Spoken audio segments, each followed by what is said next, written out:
Before we begin, imagine a power so quiet it survives empires, so gentle it looks like kindness, yet so deep it reshapes history. This is not the story of armies or kings, but of people who learned to endure, adapt, and remember. In today's documentary-style story, we uncover the hidden power of Filipino culture, not through lectures, but through one fictional journey that reflects real truths. Stay with this story, because what appears ordinary at first slowly reveals a force that has carried a nation through centuries of storms, silence, and survival. The story begins in a small coastal town at dawn, where fishing boats cut the water like whispered prayers. Mateo, a young documentary researcher, returns to the Philippines after growing up abroad, chasing a question he cannot clearly name. His camera is ready, but his heart is unsure. He was told Filipino culture was soft, passive, and overly polite, yet something about the way the town wakes, neighbors greeting each other, elders blessing the morning, suggests a deeper strength beneath the calm surface. Mateo meets his grandmother, Lola Isang, whose voice carries both warmth and authority. She laughs at his questions about power and says Filipinos learned early that survival does not always roar. She explains that power here often whispers through patience, humor, and faith. As they walk through the market, vendors offer food without being asked, not for profit, but connection. Mateo realizes this generosity is not weakness, it is a social armor forged by centuries of hardship. The documentary follows Mateo as he records stories from fishermen, teachers, and jeepney drivers. Each speaks of bayanihan, the communal spirit where burdens are shared. One man recalls rebuilding his home after a typhoon, not alone, but carried by neighbors. Mateo notices that no one asks why they helped, they simply did. This collective instinct, born from disaster and colonization, becomes a hidden infrastructure, stronger than concrete, invisible to outsiders, yet essential to survival. Lola Isang tells Mateo about pre-colonial barangays, where leadership was earned through service, not domination. Even before foreign rule, Filipino societies valued balance, respect, and shared responsibility. When colonizers arrived, they mistook courtesy for submission. But beneath smiles, Filipinos preserved identity through language, food, rituals, and song. Mateo records this insight carefully, realizing culture here did not resist loudly, it endured quietly, adapting without disappearing. As the story deepens, Mateo visits an old church beside a much older balete tree. Lola Isang explains how Filipinos blended imposed religions with ancestral beliefs, creating something uniquely their own. Faith became layered, flexible, and resilient. This ability to merge without losing self became another hidden power. Rather than breaking under pressure, culture bent, absorbed, and survived. Mateo understands now that adaptation, when rooted in memory, can be a form of resistance. The documentary shifts to humor, something Mateo once dismissed as escapism. He films comedians joking about poverty, politics, and pain. Lola Isang explains that laughter has long been a shield.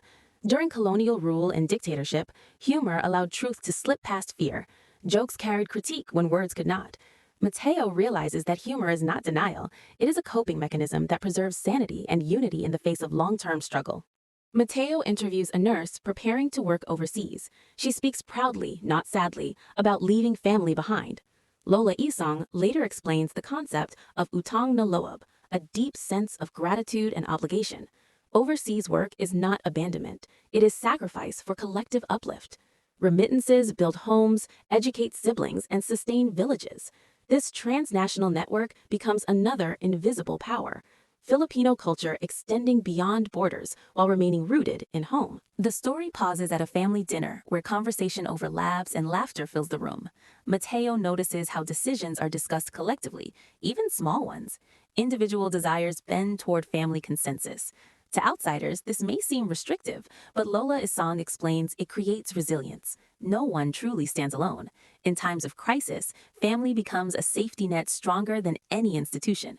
Mateo records this as social strength disguised as closeness. As the documentary continues, Mateo confronts painful history, colonization, war, and dictatorship. He expects anger, but instead finds remembrance shaped by reflection. Elders speak not only of suffering, but of lessons learned. They emphasize dignity, not victimhood. Filipino culture does not erase trauma, it integrates it. Pain becomes story, story becomes warning, and warning becomes wisdom passed quietly through generations. Mateo films a school where children rehearse traditional dances. The movements are precise, symbolic, and communal. Each gesture tells a story of harvests, courtship, or resistance. Teachers explain that culture survives when embodied, not just archived. Dance and music keep memory alive in the body. Mateo realizes that this physical transmission of identity is another hidden strength, knowledge that cannot be easily erased or censored. The narrative follows Mateo into rural farmlands where farmers speak of patience. Crops fail, storms return, yet they plant again. Lola Isang explains this as tiyaga, endurance without complaint. It is not blind optimism, but disciplined hope. Filipino culture trains people to persist even when outcomes are uncertain. This quiet perseverance, repeated daily, has allowed communities to outlast systems designed to break them. Mateo reflects on how outsiders often mislabel Filipinos as overly emotional, yet he now sees emotional intelligence as cultural power. Sensitivity allows quick reading of social cues, preventing conflict and fostering harmony.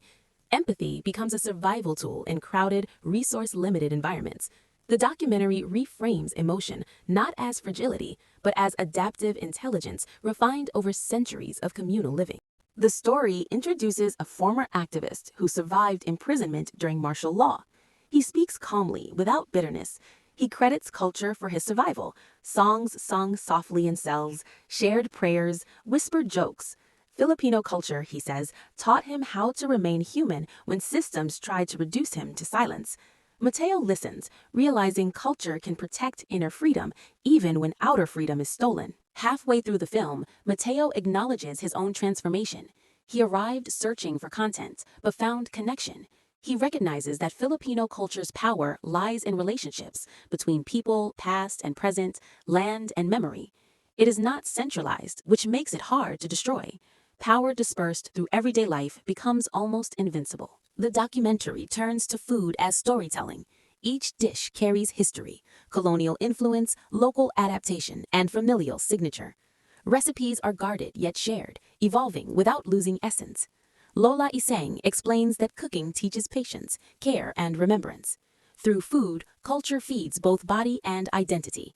Mateo realizes meals are not just nourishment, but cultural continuity served daily. Mateo explores language, noting how Filipino speech softens commands and sharpens meaning through context.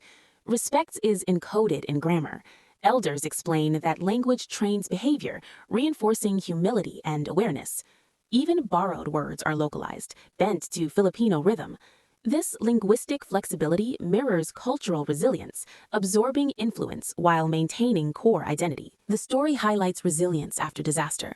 Mateo documents communities rebuilding after a recent typhoon. There is grief, but also coordination without orders. People know their roles instinctively. Culture has rehearsed this response for generations. Survival is not improvised, it is remembered. The hidden power lies in cultural muscle memory, activated when institutions fail. Mateo notices how spirituality permeates daily life without fanaticism. Faith coexists with doubt, ritual with practicality. Lola Isang explains that balance keeps people grounded. When answers are uncertain, meaning still exists. This spiritual flexibility helps Filipinos endure ambiguity, an essential skill in unstable environments. Belief here is not rigid, it is sustaining. The documentary briefly contrasts modern pressures, social media, migration, globalization.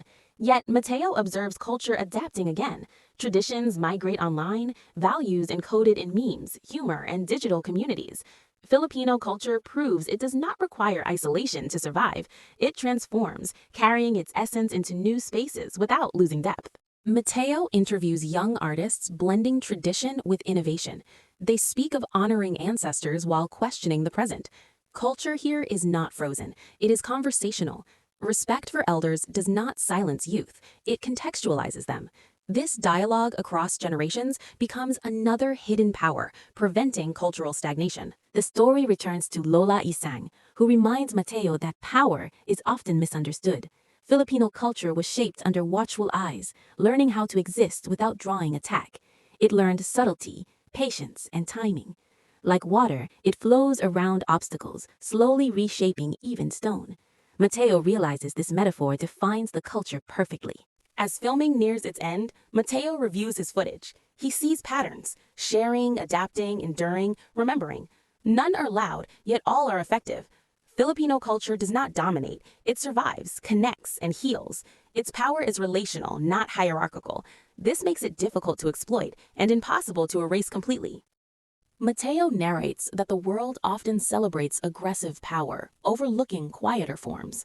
Filipino culture offers an alternative model: strength through care, resilience through community, resistance through memory. These traits may not conquer territories, but they preserve humanity. In a fractured world, this kind of power may be the most necessary. The documentary closes in the same coastal town at sunset. Boats return, families gather, stories continue. Nothing appears extraordinary, yet everything is.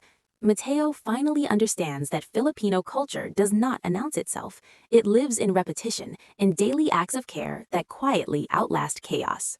Mateo thanks Lola Isang, who simply smiles and says, "Culture lives as long as it is practiced." He realizes the hidden power was never meant to be hidden, it was meant to be lived.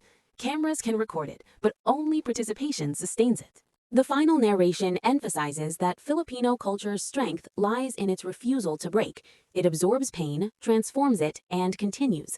This is not accidental. It is learned, refined, and passed on. Power here is not about control, but continuity. Mateo leaves the village changed. He no longer seeks loud definitions of strength.